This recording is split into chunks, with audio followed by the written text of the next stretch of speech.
Now, undercover police officers stole the identities of at least 42 dead children to spy on extremists. As the full scale of the practice emerged, Britain's top police officer has apologised for the shock and offence it caused. But he said the Met wouldn't be informing any of the families concerned. His admission follows a senior ex-undercover policeman's disclosure to this programme that the use of dead children's identities had been known at the very highest levels in government. Porrick O'Brien now reports. 1968, Grosvenor Square.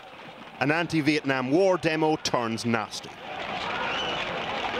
The British public had never seen anything like it before, at least not on telly. The Met Police were caught on the hop.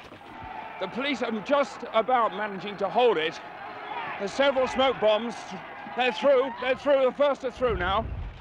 The Special Demonstrations Unit was born. The point? To infiltrate groups planning public disorder. The modus operandi, over 100 covert identities used to build a backstory for undercover officers.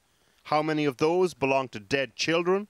So far we know that in a period in the 70s, 80s through to the mid-90s, 42 deceased children identities were used by SDS officers, in whole or part, because often the SDS officer would put some of their own details within that identity. Over the years, the squad developed a secret document called the SDS Trade Craft Manual, the Bible of constructing a false identity. First step, a visit to St Catherine's House in central London, where birth certificates were kept at the time. Poring over them for hours, trying to find the right one. The report gives interesting details into the mechanics of that process. For example, children whose names were too common or too unusual were discounted. Also, children who died in memorable or unusual circumstances wouldn't be used. And all the while, officers looking for a child who, if they had lived, would be of broadly the same age as themselves. The police have received inquiries from 14 families regarding 17 children. We don't know how many of those families were actually affected. Today, the Met apologised for the offence caused, but not for the tactic itself, and not to individuals. We said that we won't do that just now. Mainly because we have a no confirm, no deny policy. We have very few secret tactics, and if we were to confirm or deny certain parts of these tactics, then obviously that can put our older undercover officers at risk.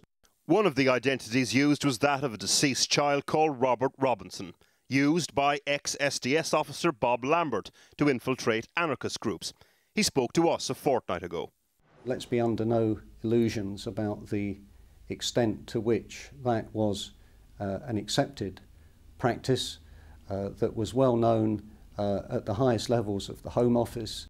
Today, the Home Office described the tactic as historic. The lawyers of a family affected described the report as a PR stunt. And finally, a former officer described the tactic to us today as, in a few cases, life-saving.